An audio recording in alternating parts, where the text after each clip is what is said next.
जनाब चेयरमैन साहब मंदसले शीमगढ़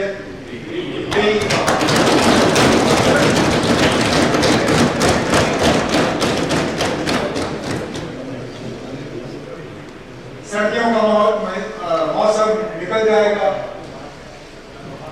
बर्फ पिघल जाएगी, फिर से बाहर आएगा। जब मैं बजट की तकरीर करने के लिए खड़ा हुआ था तो कुछ ऑनरेबल मेंबरों को लगा कि शायद मैं ज्यादा पेसिमिस्टिक था, तो मैंने सोचा इस बार एक अलग ही अंदाज में शुरू करूं, क्योंकि वाकई जिस तरह बाहर शुरू हो रहा है तो उस हिसाब से अंदर भी कर रहे, लेकिन अंदर कुछ चीजें बदलेंगी नहीं। तू मैं शोर शराबा इल्जामात, अब ये हमारा कसूर नहीं है कि उस ऑनरेबल मेंबर का एक ही जीता और जीते होते वक्त और मिलता, अब इकलौता है, बीच बीच में बोलने का वक्त नहीं मिलता, तो चलिए अगली बार एडजस्ट कर दीजिए। क्योंकि मैं दावे से आपको यहाँ कहना चाहता हूँ, हम वो लोग नहीं हैं जो किसी भी मुद्दे पर बात करने से डरे, किसी भी मुद्दे पर। हमारा ट्रैक रिकॉर्ड है, हमने कभी भी किसी भी सवाल का सामना करने से इनकार नहीं किया। हम वो लोग नहीं हैं जो इंटरव्यू से पहले सवाल मांगे, हम वो लोग नहीं हैं जो सिर्फ अपने चाहे हुए जो है मनपसंद लोगों को जो है मिले। हम वो है जनाब जो सबसे सब सवाल पूछे, हम उनके सामने बैठ के जो है सवाल का जवाब देते हैं। एक रिवायत सी बन गई है, मैं अपनी तकरीर जो है किसी न किसी तरह मनकोटिया साहब की किसी बात से शुरू कर लेता हूं। मैंने इस बार चाहा था कि सिस्टम चेंज हो और मनकोटिया साहब की तकरीर के बाद मैं उसका जवाब दूं, लेकिन वो उस वक्त हाउस में मौजूद थे नहीं और पीठ पीछे में बात करना नहीं चाहता था। इन्होंने अपनी तकरीर की शुरुआत में कहा कि, क्योंकि मैंने इससे पहले कहा था कि शायद क्रिकेट खेलने आए थे, फुटबॉल खेला या फुटबॉल खेलने आए थे, क्रिकेट खेला, जो भी था। इन्होंने कहा कि मैं इलेक्शन से पहले पेस बॉलिंग करता था, अब स्पिन करता हूं। सही बात है, बिल्कुल आपने बिल्कुल सही कहा, क्योंकि समझदार कप्तान, समझदार खिलाड़ी वो है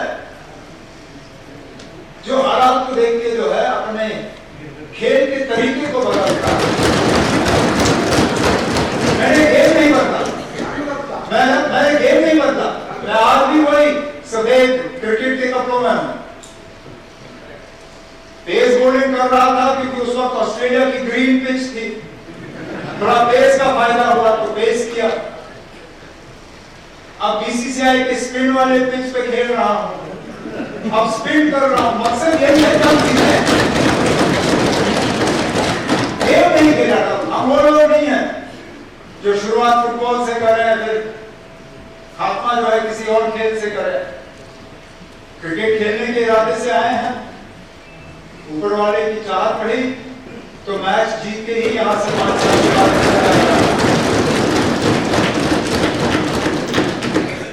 अब मेरी एक परेशानी ये बन गई है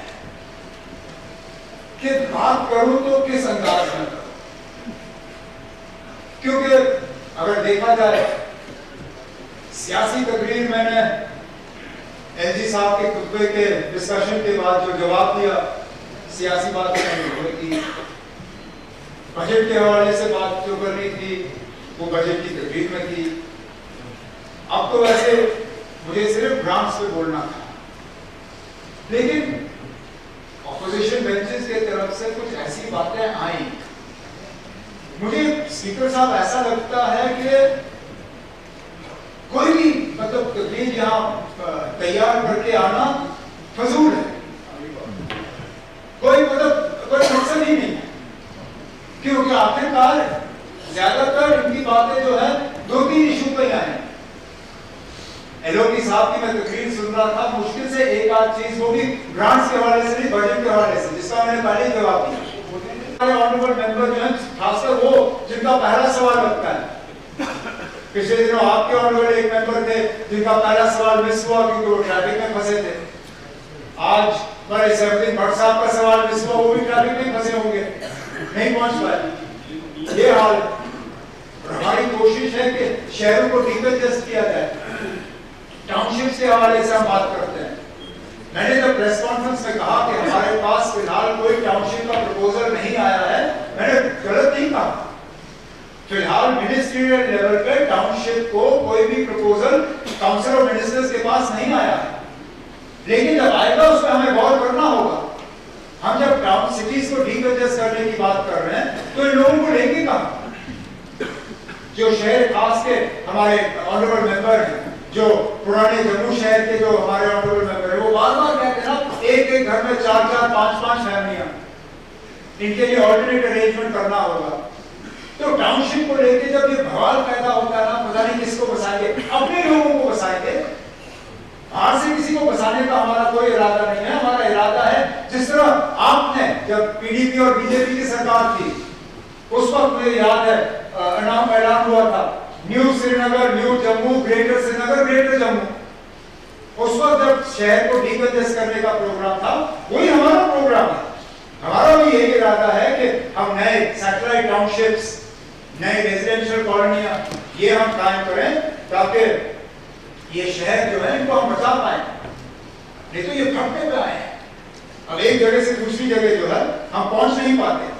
सॉलिड वेस्ट मैनेजमेंट के हवाले से कूड़ा कचरा इतना जमा होता है, उसका सही डिस्पोजल नहीं होता।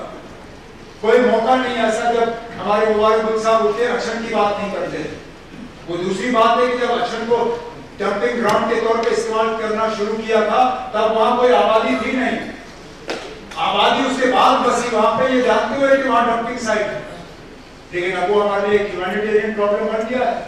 हमें ये solid waste management, waste disposal, sewerage, drainage, जरा सी बारिश हो जाती है, पानी जमा हो जाता है। और वो जगह अब देखिए, अब स्मार्ट सिटी के तहत मौलाना आजाद रोड, अभी हम वापस जा रहे हैं मई में, आप लोगों का आना जाना रहेगा। मौलाना आजाद रोड में स्मार्ट सिटी के तहत दोनों साइड हमने फुटपाथ डाले, कहीं पे भी ड्रेन नहीं, सारा पानी सड़क पे जमा हो जाता है। फिर क्या फायदा? यही जम्मू में हाल, जरा सी बारिश हो जाती है, हमारा शहर जो है फटने पे आ जाता है। तो कोशिश है हमारी हाउसिंग एंड अर्बन डेवलपमेंट के तहत कि शहरों को एक प्लान तरीके के तहत जो है हम डिकंजेस्ट करें।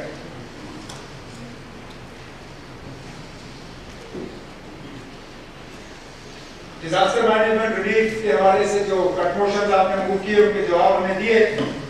हमारी तो यही कोशिश है कि जो हमारे माइग्रेंट्स हैं उनका पॉपुलेशन ठीक तरह से बने, जहाँ हैं उनकी ठीक तरह से मरम्मत हो, उनका देखभाल ठीक तरह से हो।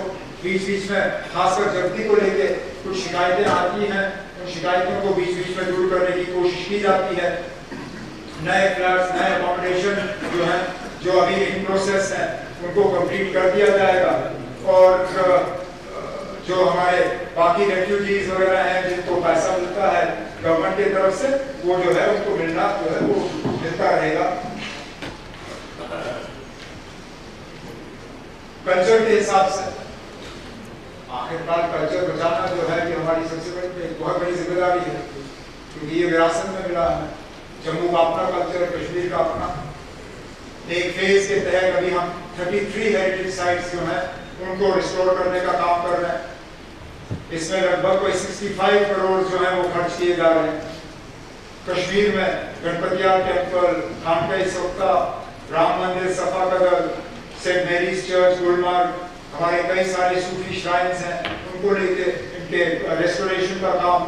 जम्मू डिवीजन में जो मेन काम हो रहे हैं वो गुरुद्वारा सुंदर सिंह पे है, जसमेरगढ़ फोर्ट पे है, जगन्नाथ टेम्पल पे है, टेरा बाबा जी के जो बेदिंग घाट्स हैं वहां पे है।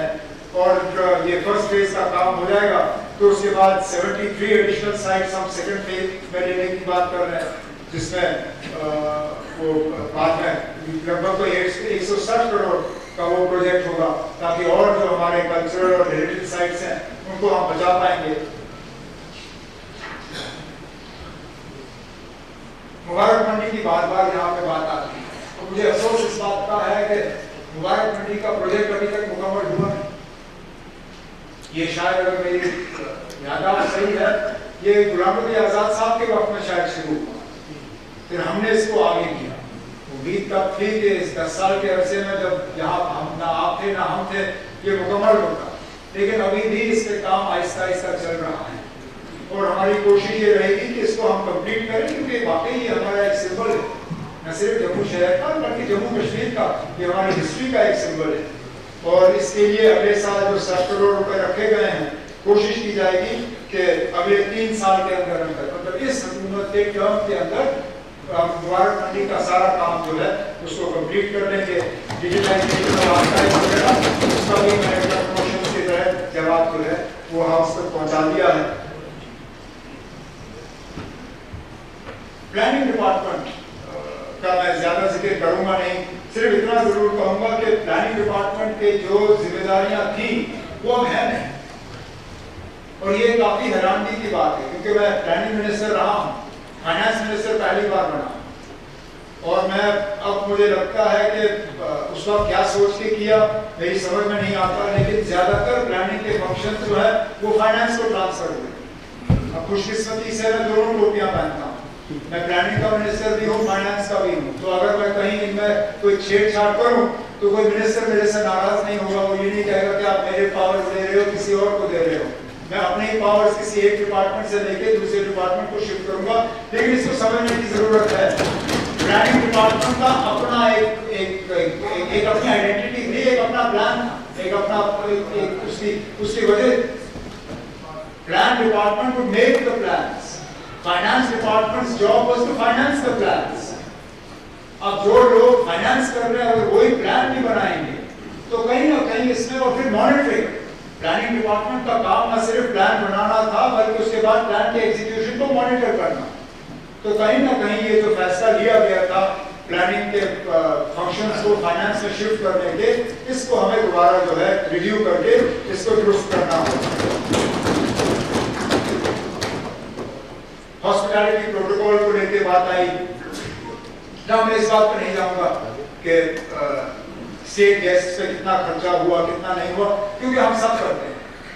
इससे पहले हुकूमतों ने भी स्टेट गेस्ट पे खर्चा किया, मैं करूंगा अगले जितने टाइम तक मैं यहाँ पे हूँ, मेरे बाद जो हुकूमतें होंगी वो भी करेंगे। और जिस तरह मीर फयाज साहब ने कहा, हम तो मेहमान नवाजी के लिए मशहूर है, तो मैं इसमें नहीं जाऊंगा किसने कितना खर्च किया, जितना किया चलो किया। लेकिन मुझे अफसोस, और इसी हवाले से पिछले दिनों हाउस में भी बात हुई कि जो हॉस्पिटैलिटी प्रोटोकॉल का इंफ्रास्ट्रक्चर था खासकर जम्मू कश्मीर के बाहर, वो रहा नहीं डिवीजन के बाद, जम्मू कश्मीर और लद्दाख का अलग होने के बाद, और इसका खमियाजा हम सब भुगत रहे। इससे पहले अगर आप चंडीगढ़ जाते थे वहाँ रहने की जगह थी, आप मुंबई जाते थे वहाँ एडवर्ट में हमारा अपार्टमेंट था, वहाँ कमरे थे, जब आप दिल्ली जाते थे वहाँ चनकियापुरी में ए ब्लॉक में हमारे कमरे होते थे। अब चलिए, हुआ सो हुआ, जो प्रॉपर्टियां गई उनको हम वापस नहीं ला सकते, लेकिन कम से कम जो हमारे पास है उनको अब हम तरीके से इस्तेमाल कर सकते हैं। अब चंडीगढ़ का वो मकान गया हमारे पास, जैसे मैंने जवाब के दौरान कहा, सेक्टर 17 में हमारे पास एक स्ट्रक्चर था कमर्शियल, उसके लिए हमने इजाजत लेके उसका यूज जो है बदल दिया है।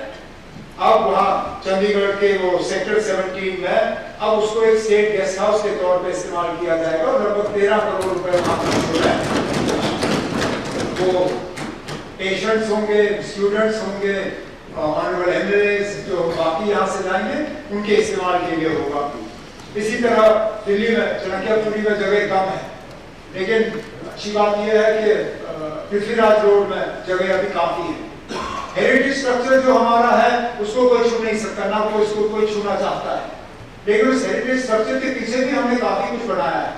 जिन लोगों ने पृथ्वीराज रोड का पीछे हिस्सा देखा, अमृता शेरगिल मार्ग के पास, आपने वहां पे देखा होगा, हमने टेम्पररी स्टेट बनाए, हमने वहां पे गेट हाउस बनाया, हमने वहां टेंट लगाए, कार पार्किंग है, वो सारा कुछ जो है हम एसिमुलेट करके एक मल्टी स्टोरी बिल्डिंग जो है हम कंसीव करना चाहते हैं, ताकि उसमें रेस्टोरेंट, हॉल, कमरे, स्वीट्स, ताकि रहने के लिए आप लोगों के लिए बेहतरीन जगह हो। नहीं तो चरखियापुरी में जो है रहने की कोई खास वहां पे अरेंजमेंट है नहीं।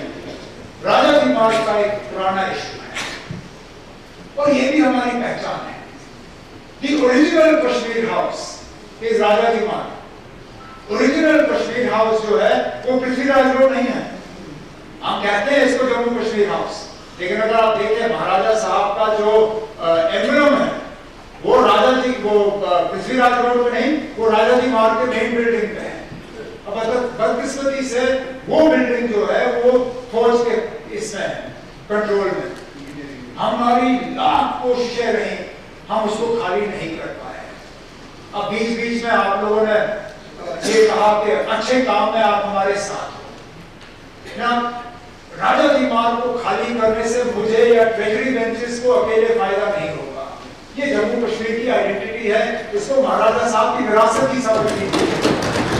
इसमें आप हमारी मदद करके फोर्सेस से ये खाली करवाएं, ताकि एक अलीशान जम्मू कश्मीर का एक वहां पे हम बना सके, जिस तरह राजस्थान ने किया है इंडिया गेट के आसपास।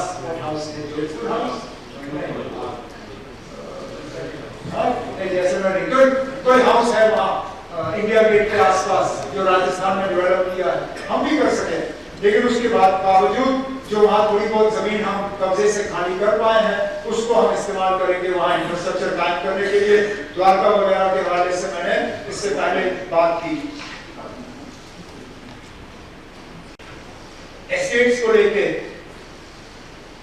हमारी कोशिश है कि सरकारी जो हमारे मुलाजिम हैं, ऑफिसर्स हैं, उनके लिए ऑल्टरनेट अकोमोडेशन कायम की जाए। इसमें वर्टिकल जाना बहुत जरूरी है। अब हॉरिजॉन्टल की गुंजाइश है नहीं। और इस तरह के मिसाल आपको दिल्ली शहर में मिलते हैं, जहां मोती बाग को न्यू मोती बाग बना, अंसारी नगर क्या ना, वो एम्स के पास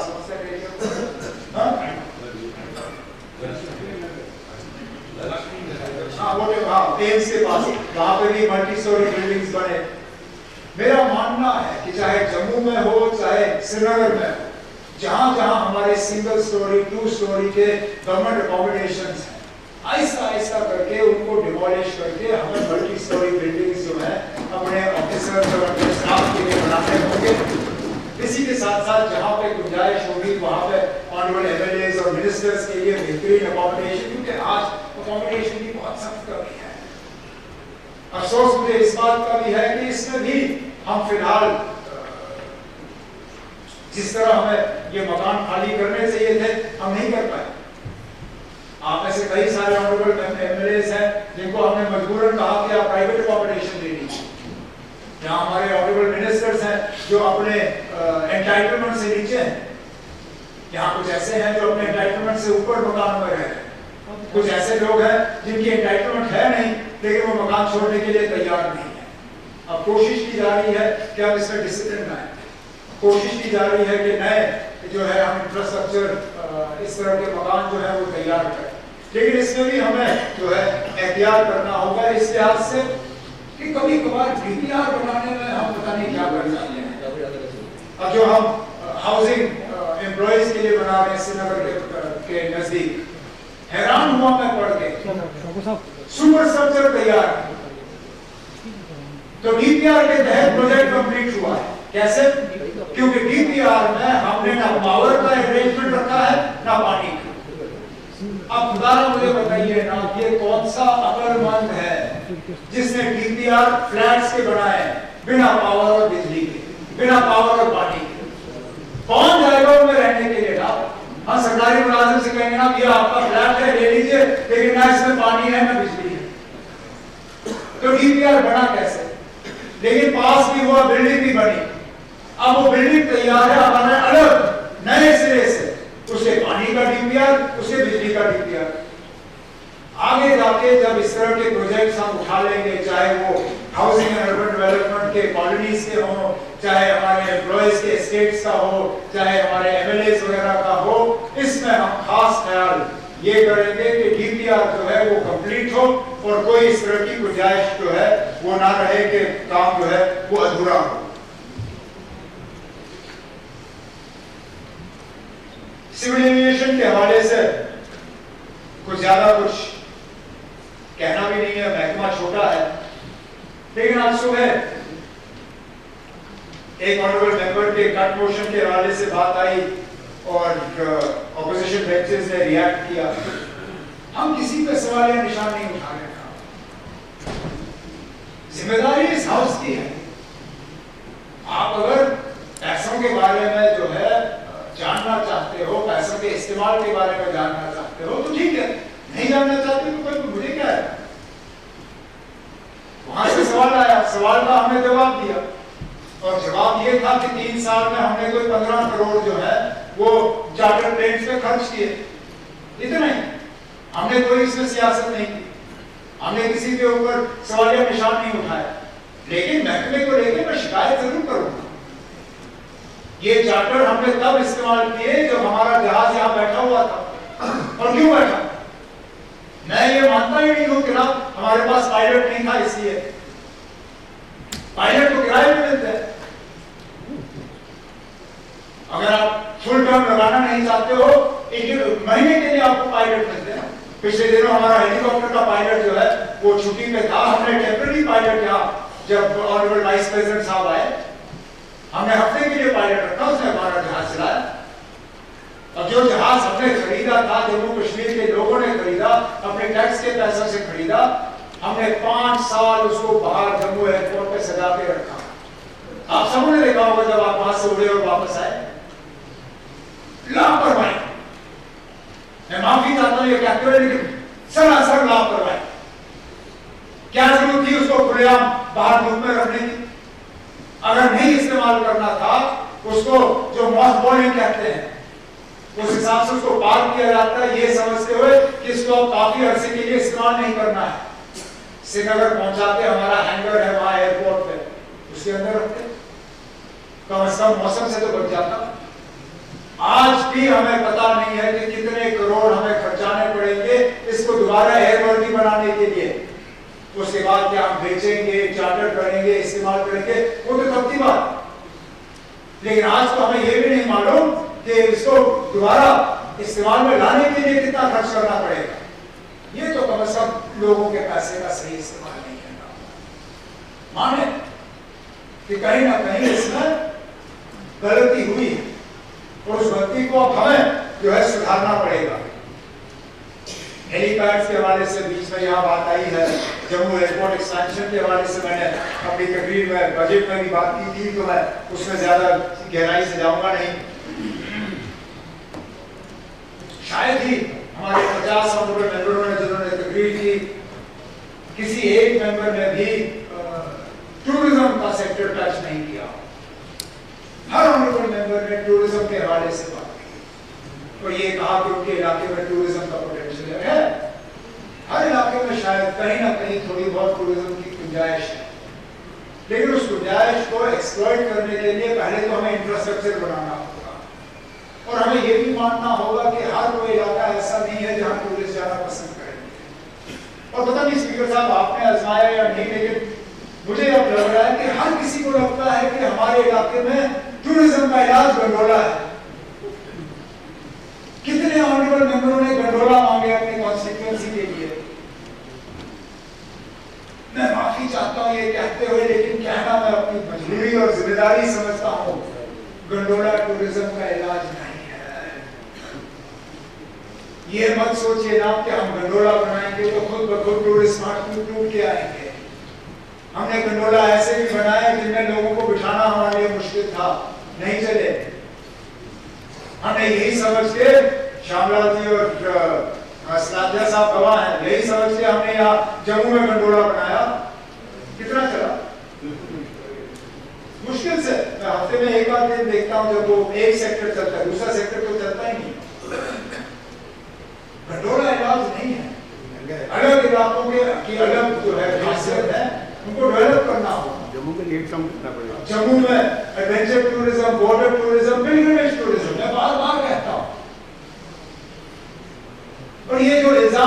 है कि ना हम टूरिज्म के लिहाज से भेदभाव कर रहे हैं। जम्मू में टूरिस्ट ज्यादा है, कश्मीर में कम है। हिस्टोरिकली अगर आप देखें, टूरिज्म जो है वो ज्यादा कश्मीर और जम्मू के पहाड़ियों में गया है। जम्मू को पिलग्रिम मिलता है। जम्मू को अगर हमें टूरिज्म डेवलप करना है तो सबसे पहले हमें पिलग्रिम टूरिज्म डेवलप करना होगा। उसके लिए हमें सर्किट बनाने होंगे। उसके लिए मेरा इरादा है तो आप ऑनरेबल मेंबर्स के साथ बैठ के आपके मशवरे के तहत, क्योंकि जो आपके तीर्थ स्थान है, जो आपके होली पिलग्रिमेज साइट्स हैं, उनके बारे में मैं कम जानता हूँ, आप ज्यादा जानते हो। मैं आपके साथ बैठ के 2-3 ऐसे सर्किट बनाना चाहता हूँ जिनको हम फिर प्रमोट कर सके, ताकि माता वैष्णो देवी के यात्री जो है उनको आए तो उनको पता हो कि ये जगह है जहां हम जा सकते हैं। ऐसा ना हो कि वो एक दिन आए, दर्शन करें और चले जाएं। तो ये हमारा इरादा है। नए डेस्टिनेशंस स्प्रेड के तहत हम डेवलप करना चाहते हैं। Winter sports, adventure sports, border tourism. आगे एक नया हमारे ऑनरेबल मेंबर जो है उन्होंने एग्री टूरिज्म के हवाले से बात की। तो एग्री टूरिज्म का मैं पहली बार कॉन्सेप्ट सुन रहा हूँ। बैठूंगा उनके साथ, समझने की कोशिश करूंगा। शायद ये आरएसपुरा की बात और हमारे वो मशहूर बासमती वगैरह उसके आसपास की बात कर रहे हैं, करेंगे ना, बैठेंगे आपके साथ और देखेंगे क्या कर सकते हैं हम टूरिज्म के हवाले से।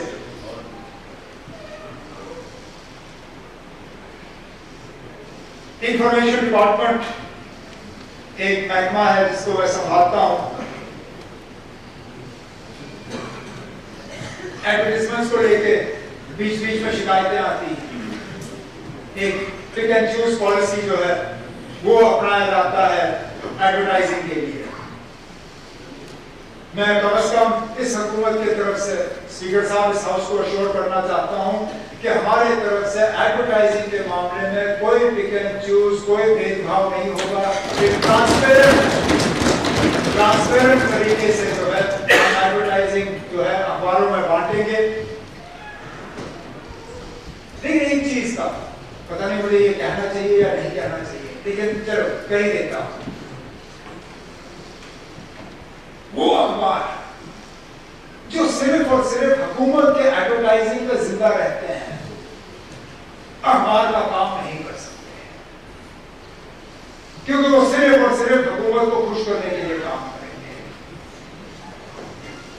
हमारी कोशिश होनी चाहिए कि हमारे जो मीडिया हाउसेस हैं, अखबार हैं, वो खुद कफील बने। हम एडवर्टाइजिंग के तहत उनका हाथ पकड़ेंगे। लेकिन ये जो मशरूमी हो अखबार, जिसको मूड आया अखबार खोला, और फिर क्या हो जाता है कि वो अखबार सिर्फ या मुफ्त कॉपियां बाहर बांटी जाती हैं, टेबल पर डाले जाते हैं, खरीदने वाला कोई नहीं होता। उस अखबार का क्या फायदा? वो अखबार जो सिर्फ और सिर्फ हुकूमत के प्रेस नोट फ्रंट पेज पे छापे, वो अखबार जो सिर्फ ये कहेगा मैंने आपकी तस्वीर फ्रंट पेज पे डाल दी, वो अखबार नहीं है, वो गवर्नमेंट का प्रेस नोट है। लेकिन तब भी सर्कुलेशन के तहत और उस अखबार की अहमियत के तहत हम एडवर्टाइजिंग जो है उनको एक ट्रांसपेरेंट तरीके से दे देंगे। एक्रेडिटेशन के हवाले से बीच बीच में शिकायत आती है कि एक्रेडिटेशन का जो है एप्लीकेशन हुआ है लेकिन वो एक्सेप्ट नहीं हुआ। अभी तक जो हमारे पास एक्रेडिटेशन के लिए एप्लीकेशंस आई हैं, जिनको या तो रिजेक्ट किया है या उन पर फैसला नहीं हुआ है, मैंने डिपार्टमेंट को वाज़ेह हिदायत की है कि उन तमाम केसेस को एक बार फिर रिव्यू करके उनके एक्रेडिटेशन का काम जो है वो कर दिया जाना चाहिए। और अगर कहीं पे एप्लीकेशन में कोई डिस्क्रिपेंसी हो या कोई कमी हो, एप्लीकेंट को बुला के उनको समझा के कि ना ये डिस्क्रिपेंसी है, इसको दूर करें। दूर करने के बाद जो है उनका एप्लीकेशन जो है वो एक्सेप्ट किया जाएगा। मैंने अपनी तकरीर के दौरान प्रेस क्लब के हवाले से बात की थी और मैं आज भी उस बात को दोहराऊंगा। हम कश्मीर श्रीनगर में, क्योंकि जम्मू का प्रेस क्लब ठीक ठाक चल रहा है यहाँ कभी ब्रिज के पास, श्रीनगर के प्रेस क्लब को बदकिस्मती से एक सियासी रंग दिया गया है। वहाँ एक प्रेस क्लब था, अच्छा खासा चल रहा था, लेकिन पता नहीं किस वजूहात की बुनियाद पे उस प्रेस क्लब को रद्द करके एक पैरेलल प्रेस क्लब जो है कायम की गई। अब हमारा ये मानना है कि प्रेस क्लब एक ही होना चाहिए और उस प्रेस क्लब का जो मैनेजिंग कमेटी है वो जम्मू कश्मीर का जो प्रेस है, श्रीनगर का प्रेस, वो तय करे। तो उनसे कहा जाएगा कि वो फटाफट अपने प्रेस काउंसिल का जो है प्रेस क्लब के इलेक्शन करें। जैसे ही उनकी कमेटी बन जाती है उनको एक स्ट्रक्चर देके वहां हम प्रेस क्लब जो है उसका दोबारा काम करेंगे। मैं इस हाउस के जरिए तमाम मीडिया फ्रेटर्निटी को ये यकीन दिलाना चाहता हूं कि सच बोलने पे किसी अखबार वाले, किसी मीडिया वाले को सजा नहीं दी। हम चाहते हैं कि ये गवर्नमेंट को अकाउंटेबल बनाए। हम चाहते हैं कि जहां पे हमसे गलती हो उस गलती को जो है उभारा जाए। हम चाहते हैं कि जहां पे हम कोई खामी छोड़े उसके बारे में लोगों को पता चलना चाहिए। लेकिन ये कि फेक न्यूज यहाँ असली न्यूज के तौर पे फैलाया जाएगा, ये हम बर्दाश्त करने के लिए तैयार नहीं है। इनसे ऐसे इतनी ही गुजारिश होगी, जहां जहां इनको खबर आए मेहरबानी करके कम से कम एक बार उसको वेरीफाई करने की कोशिश करिए। अगर उसके बाद हम गलत हैं, आप लिखिए जो लिखना है, आप कहिए जो कहना है। लेकिन ये बीच बीच में जो फेक न्यूज को असली न्यूज के तौर पे बेचा जाता है, हमारी मुसीबत ये हो जाती है कि जब तक हम उसको दुरुस्त करते हैं वो अफवाह जो है वो पूरी दुनिया क्रॉस कर गई होती है।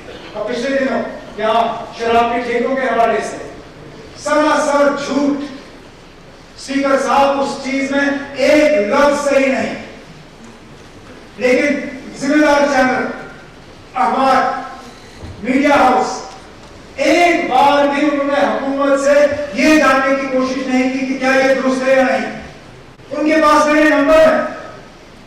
आज वो बीच बीच में किसी न किसी बहाने मुझे मैसेज करते हैं। उस दिन एक ने भी मुझसे नहीं पूछा कि क्या नाम, ये जो आप नए शराब की दुकानें खोलने की बात कर रहे हो, क्या ये दुरुस्त है या नहीं। मैं उसी वक्त उनसे कहता ना कोई नहीं है, उल्टा जो हम एडवर्टाइज कर रहे हैं वो भी हमें बराबर नहीं आए। नए खोलने की तो बात होगी, लेकिन किसी ने पूछा नहीं, फैलाई झूठी खबर और उसको फिर दुरुस्त करने में हमें वक्त लगा। तो उनसे यही मेरी गुजारिश होगी कि मेहरबानी करके इस चीज में वो एहतियात करें। जीडी के हवाले से SRO 43 की जो पेंडेंसी है उसको हम क्लियर कर देंगे। जहां जहां केसेस पेंडिंग हैं उनको फटाफट हम उनको दुरुस्त कर देंगे। रेगुलराइजेशन और CID वेरिफिकेशन के हवाले से कई सारे ऑनरेबल मेंबर्स ने जो है खदशात जाहिर किए और सही है इनके खदशात।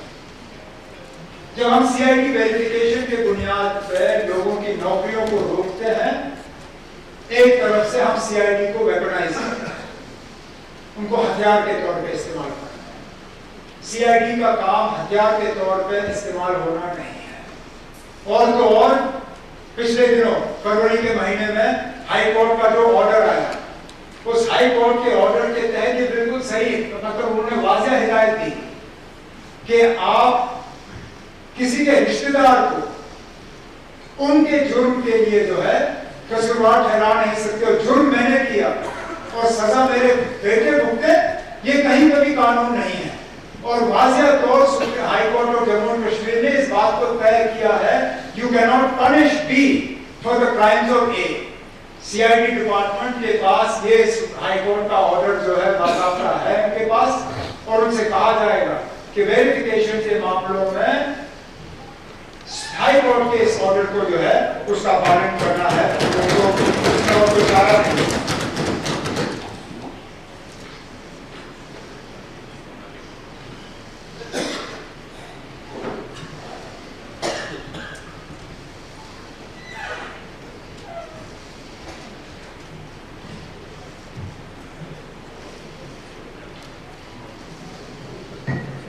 स्पीकर साहब, मैंने इससे पहले भी कहा है, हमारी पहचान हमारी जमीन से जुड़ी हुई है, हमारा मुस्तकबिल हमारी जमीन से जुड़ा हुआ है। अगर हमारे पास जमीन नहीं रही तो कुछ नहीं रहा।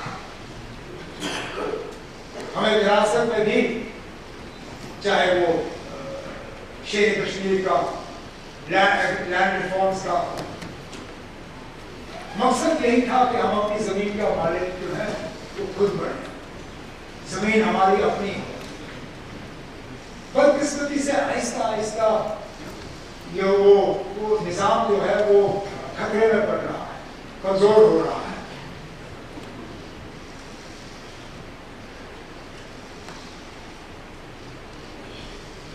मैं जानता हूं कि बढ़ती हुई आबादी के साथ जमीन के इस्तेमाल का बदलाव जो है उसका प्रेशर बढ़ेगा, लेकिन इसमें भी हमें एहतियात करना होगा, थूक थूक के कदम रखने होंगे। स्पीकर साहब, हमारी जो प्राइम एग्रीकल्चरल लैंड है, अगर आप देखें वो फिगर्स मेरे पास हैं, वो कभी हाउस के साथ शेयर कर दूंगा कि पिछले 5-7 सालों में कितना हमारा एग्रीकल्चरल लैंड ट्रांसफर हुआ है फॉर नॉन एग्रीकल्चरल पर्पसेस। ये हमें से किसी के लिए फायदेमंद नहीं है। हमारी अगर फूड प्रोडक्टिविटी कम हो गई, हमारा अगर अनाज का पैदावार कम होगा, तो हम और ज्यादा दूसरों पर डिपेंड होंगे। हमारी तो कोशिश रहनी चाहिए कि ज्यादा से ज्यादा हमारी जमीन जो है वो एग्रीकल्चरल पर्पसेस के लिए हम बचा पाए। एक ऑनरेबल मेंबर, मुझे याद नहीं है किसने, रोशनी के हवाले से बात की और कहा था कि रोशनी एक बेहतरीन स्कीम थी। मुजफ्फर खान साहब से थैंक यू, कि रोशनी एक बेहतरीन स्कीम थी जो जनाब फारूक अब्दुल्ला साहब ने उस वक्त लाया। बिल्कुल सही।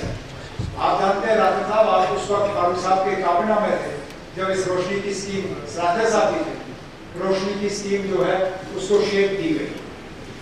मकसद ये था कि जो लोग सरकारी जमीन पे लीज लेके बैठे हुए हैं, उन्हें उस लीज होल्ड को फ्री होल्ड में तब्दील करने की इजाजत है। लेकिन उसमें भी जहां तक मेरी जानकारी और याददाश्त सही हो तो उसमें वक्त की सीमा लगी। उसको शायद प्री मिलिटेंसी का उसको एक सीलिंग दी थी, क्योंकि मिलिटेंसी के बाद बहुत घपले हुए थे जमीन के मामलों में, और हम नहीं चाहते थे कि जिन लोगों का गैर कानूनी कब्जा था जमीन पे, वो उस जमीन के मालिक बने।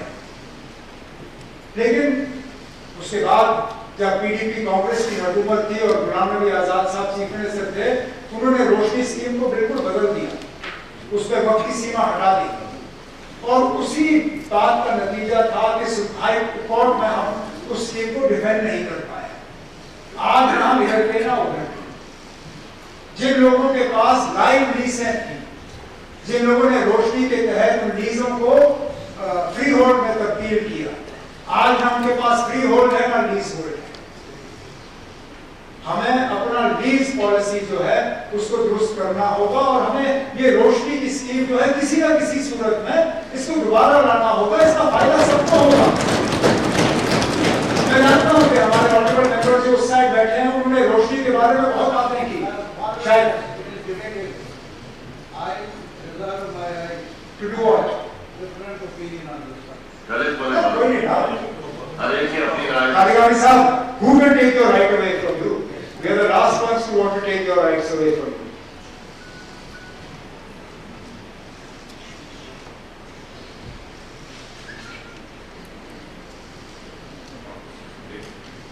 डिजिटाइजेशन और रेवेन्यू रिकॉर्ड्स वगैरह के हवाले से बीच बीच में सवाल आए। मुझे नहीं लगता है कि मुझे हाउस का टाइम उसमें ज्यादा लेने की जरूरत है। सिर्फ इतना कि एक ट्रांसपेरेंट और टाइम बाउंड तरीके से इसको मुकम्मल किया जाएगा ताकि पूरी डिजिटाइजेशन जो है वो हो। बिजली के हवाले से हर ऑनरेबल मेंबर ने कहीं ना कहीं बिजली के हवाले से बात की, और जनरेशन के हवाले से जो हमारी पोटेंशियल है उसको पूरा हम एक्सप्लॉइट नहीं करते। कोशिश की जा रही है कि और ज्यादा बिजली की पैदावार जो है उसको बढ़ा दिया जाए। मैंने बजट के दौरान प्रोजेक्ट्स के हवाले से बात की जो इन प्रोसेस हैं, जिनको लाना है, और जो हम प्रपोज कर रहे हैं उसके बारे में मैंने बिलिंग और मीटरिंग के बारे में बजट के दौरान बात की। इस तकरीर में मैं एक और चीज के हवाले से बात करना चाहता हूं। लगभग हर ऑनरेबल मेंबर ने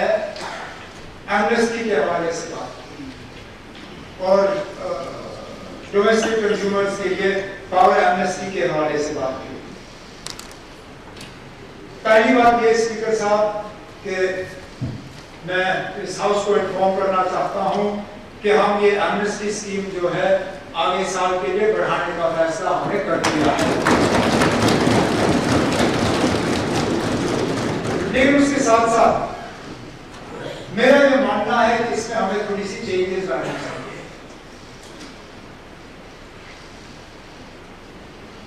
बार बार एमनेस्टी देना भी सही नहीं है, तो मैं बताऊं, जब हम एमनेस्टी देते हैं हम उन लोगों को सजा दे रहे हैं जो वक्त पे बिजली का बिल भरते हैं।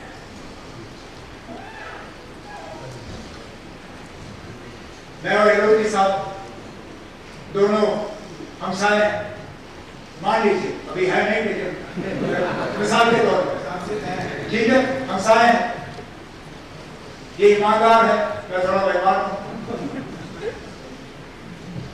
वक्त पे अपना बिजली का बिल भरते हैं,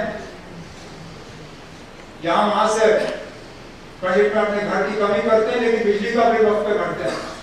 मैं हूं लापरवाह हूं, कभी भरा नहीं भरा बीच में देख लिया, नतीजा ये कि इनके आउटस्टैंडिंग है नहीं, मेरे आउटस्टैंडिंग मान लीजिए 25,000 इंटरेस्ट वगैरह डाल के 60-70,000। अब एमनेस्टी आ गई, मेरा सारा माफ हुआ, प्रिंसिपल भी कहा किस्तों में दूं, इन पे क्या जरूरत है? ये तो बैठ के कहते ना मैंने क्यों भरा, मुझे भरने की जरूरत ही नहीं, मैंने भरा, मुझे सजा, जिसने नहीं भरा उसको इनाम। तो बार बार ये एमनेस्टी जो है हम दे नहीं सकते। तो ये जो, और हम वन टाइम हम वही कहते थे वन टाइम एमनेस्टी, एंड अब 7वीं बार हम एमनेस्टी दे रहे हैं, तो वन टाइम नहीं 7 टाइम। तो मैं कम से कम इस हाउस में, चाहे मुझे इसके बाद बाहर मार पड़े ना पड़े वो दूसरी बात, लेकिन इस हाउस के टर्म अगले 5 साल, इसके बाद मैं एमनेस्टी जो है डोमेस्टिक कंज्यूमर्स को नहीं दूंगा। ये amnesty interest, compound interest, penalty माफ, प्रिंसिपल के लिए भी अब मेरा इरादा है कि हम एक नया एक स्कीम लाएं, जिसके लिए मैं पावर और फाइनेंस वालों से बात कर रहा हूं, जिसमें कि हम इंसेंटिवाइज करें जो उनका जो पेमेंट जो उनकी जो आउटस्टैंडिंग है, उस आउटस्टैंडिंग को हम इंसेंटिवाइज करेंगे अपने आगे के पेमेंट्स के साथ। जितना वो आगे देंगे उसमें उनको फिर पुराने पे जो है कंसेशन देके पुराना भी हम थोड़ा सा चुकाएंगे और उनको आदत दिलवाएंगे आगे के बिल जो है वो भरने की, ताकि कम से कम इस महकमे को हम थोड़ा क्लीन अप करें और लोगों को हम आदत दें बिजली का बिल भरने की। इसी के साथ मीटरिंग भी जुड़ा हुआ है, जितनी मीटरिंग होगी उतना हम लोगों की मदद कर सकेंगे। तो ये एमनेस्टी स्कीम जो है इस आज मैं हाउस के हवाले से जो है यहाँ जम्मू कश्मीर के लोगों को देता हूँ, इस उम्मीद के साथ इसके बाद थोड़ी सी हम बिजली बिल भरने का काम है उसमें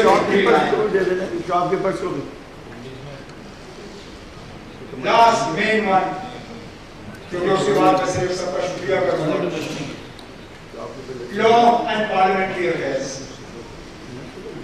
कहने के लिए तो मैं न्यू असेंबली कॉम्प्लेक्स के हवाले से बात करता, जो मेरी उम्मीद थी कि जब हम अंदर आएंगे तो वहां पे काम करेंगे, पता नहीं था कि जहां छोड़ा वहीं रहा, लेकिन चलिए देर आए दुरुस्त आए, फाउंडेशन स्टोन भी हमने नहीं लगाया और इंशाल्लाह वहां पे अंदर दूसरे का काम भी करेंगे।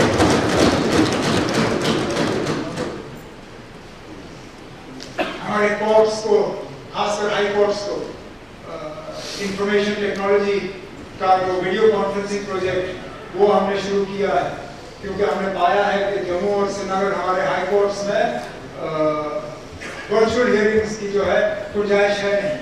कोविड में उन्होंने थोड़ा सा इंतजाम किया था, लेकिन कोविड के बाद वर्चुअल हियरिंग्स का सिलसिला वहां पे बंद हुआ। हम चाहते हैं कि दोबारा हमारे हाई कोर्ट्स में जो है वर्चुअल हियरिंग्स की जो है गुंजाइश हो और फिजिकल जो है हियरिंग्स उसकी अपीयरेंसेस की जो है वो कम हो जाए, तो वो हम एक्सपेडाइट कर लेंगे। लेकिन इनमें से किसी चीज पे आपकी कोई दिलचस्पी नहीं है, ना आप ये जानना चाहते हो कि हम कॉम्प्लेक्स क्या करेंगे, ना आप ये जानना चाहते हो कि हम कोर्ट्स में क्या करेंगे, आप जानना चाहते हो कि हम सीडीएफ में क्या करेंगे।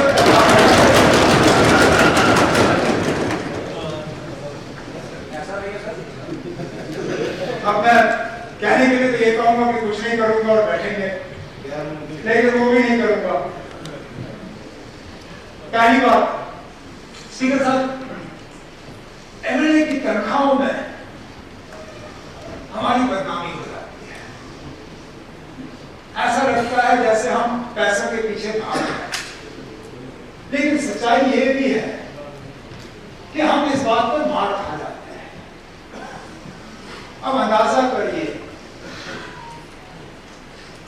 मैंने इस पर मालूम करने की कोशिश की, शायद 2016 के बाद हमारी तनख्वाहें नहीं बढ़ी, 15 मान जिन अफसरों का हमारे साथ मतलब प्रोटोकॉल के लिहाज से बराबरी रहती है विद ऑनरेबल एमएलएस, जब हमारी तनख्वाहें बढ़ाई गई थी उस वक्त उनकी भी तनख्वाह 80,000, हमारी भी 80,000, फिर हमारी थोड़ी बढ़ गई, उनकी भी बढ़ी। आज जिनकी तनख्वाह उस वक्त 80,000 थी, आज वो 3 लाख रुपए है। हम वहीं के वहीं हैं, और ये डीए वगैरह उसको छोड़ के सिर्फ तनख्वाह, हम वहीं पे हैं जहां हम 2015 में रहे। कहीं ना कहीं इसमें ज्यादती है, लेकिन तय करने का तरीका भी सही नहीं है। स्पीकर साहब, आपको याद होगा नहीं, पार्लियामेंट में भी ये बात फिर चर्चा का एक मुद्दा बना कि ये एक आर्बिट्ररी सिस्टम है, इसमें ट्रांसपेरेंसी नहीं है। इसलिए मैं आपसे गुजारिश करूं, तनख्वाह बढ़ाने का हमारा पूरा इरादा है, हम बढ़ा देंगे, लेकिन एक मुझे खत्म करने दीजिए। मैं चाहता हूं कि आप फौरी तौर पर एक कमेटी बनाएं हाउस मेंबर्स की, उसमें आप एलओपी साहब को रखें, leader of the main parties को रख लीजिए, कांग्रेस, एमसी, पीडीपी वगैरह, और आप जो पार्लियामेंट का पैटर्न है उसको यहाँ पे लागू करें। पार्लियामेंट के पैटर्न के तहत हर 5 साल ऑटोमेटिकली महंगाई और इन सब चीजों को देख के वहां पे सैलरी डिवीजन का जो है एक सिस्टम बन जाता है।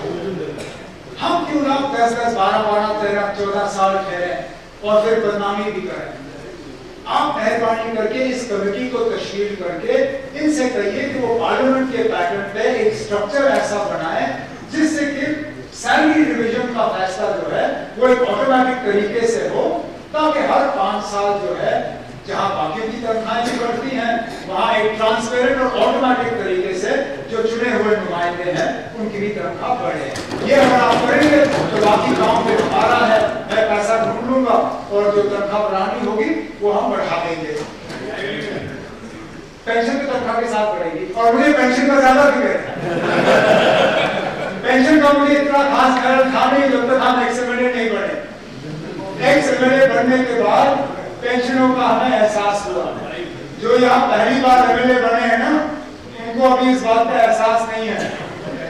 हारने के बाद जब जाओगे अल्लाह करेंगे वो ज्यादा जल्दी ना हो, लेकिन कभी ना कभी एक ना बैठे। चलिए, जब आप रिटायर होंगे यहाँ से जाओगे तो कभी ना कभी पेंशन पे तो आपको करना होगा, तो उसमें स्पीकर साहब आप पेंशन का भी देख लीजिए।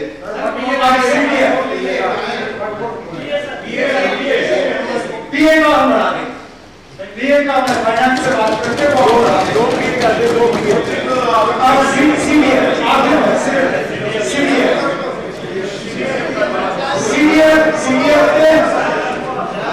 सीडीएफ के गाइडलाइंस को लेकर यहाँ पे शिकायत आई और मुझे लगता है इसमें थोड़ी सी हमें तब्दीली लाने की जरूरत है। सबसे पहले तो फिलहाल ताकि इसको हम इमीडिएटली इम्प्लीमेंट करें, मैं डिपार्टमेंट से कह दूंगा कि जो भी एमपी लैड्स के गाइडलाइंस हैं वही एमपी लैड्स के गाइडलाइंस जो है ऑनरेबल एमएलए के सीडीएफ पे लागू हो। उसके बाद अगर कहीं पे इस पे बदलाव लाने की जरूरत है, कहीं पे इसको इम्प्रूव करने की जरूरत है, मेरे दरवाजे खुले हैं, मैं आपके और रही बात रकम की, बढ़ाना पड़ेगा। शायद इतना नहीं बढ़ा सकता हूं जितना आप उम्मीद कर रहे हैं।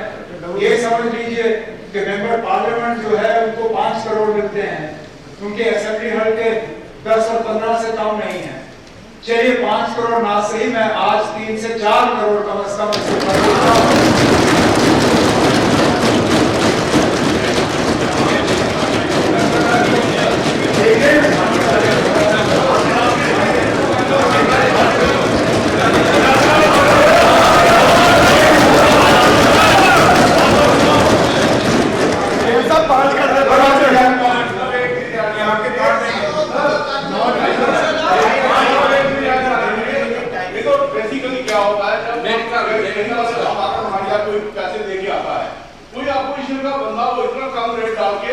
उसको टेंडर को दे देता, फिर वो काम नहीं करता। ये विदाउट टेंडर का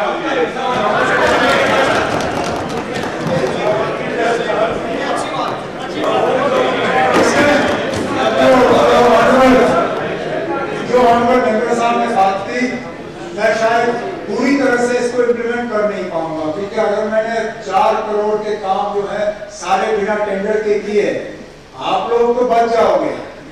मेरा नंबर वहां ईडी के दफ्तर में आप में से कोई लगाएगा जिसकी मुझे कोई खास शौक नहीं है। अब रही बात जो हम बाकियों के लिए, शायद मैंने कहीं पे देखा कि बाकी रियासतों में एक सीलिंग है, कहीं पे 2.5, कहीं पे 3 लाख, कहीं पे कम, कहीं पे ज्यादा। मैं डिपार्टमेंट के साथ बैठ के इसके गाइडलाइंस तय कर दूंगा, ताकि कम से कम अगर छोटे काम ही सही बिना टेंडर के हो पाए तो छोटे काम जो है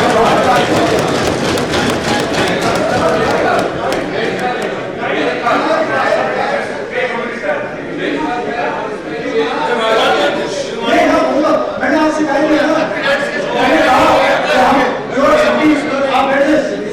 जो एमपी लैब्स के गाइडलाइंस हैं उनमें कोई वक्त की पाबंदी नहीं है। आप पूरा साल ये पैसे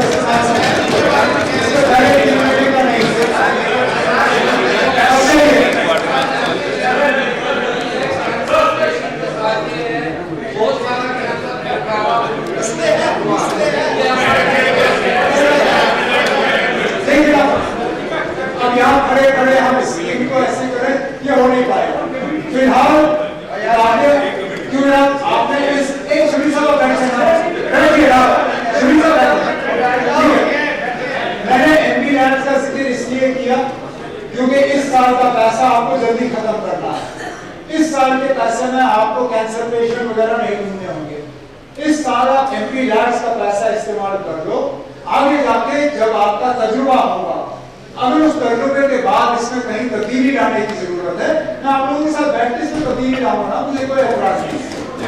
ठीक, अब स्पीकर साहब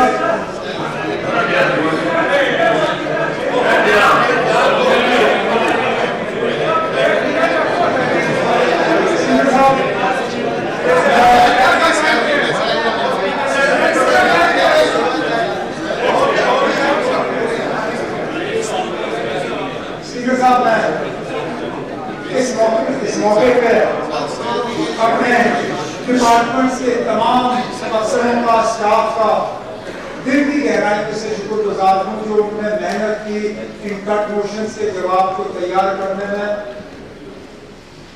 यकीन करें, पहले तो जब कागजी फाइल होते थे पता नहीं चलता था कि उस फाइल पर दस्तखत कितने बजे होगा। ये अच्छी बात है जो हमने इनहेरिट किया, ये हमने लाया नहीं।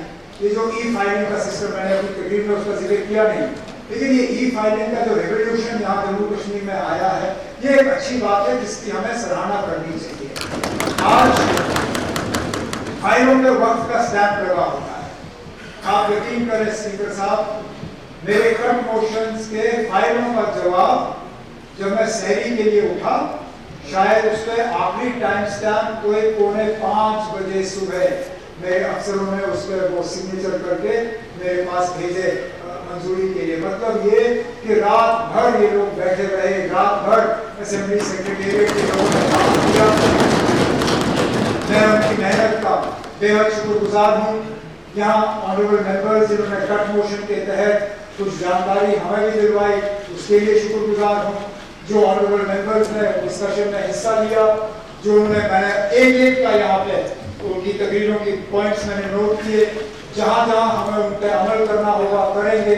अगर मुझसे कोई बात रह गई हो या कोई बात आप मुझ तक पहुँचाना चाहें, मेहरबानी करके रिटर्न में भेज दीजिएगा, मैं उसका रिप्लाई करूँगा। लेकिन इस मौके पर मैं आप तमाम ऑनरेबल मेंबरों से गुजारिश करूँगा कि जो प्रपोर्शन उन्होंने मूव किए वो विड्रॉ करें।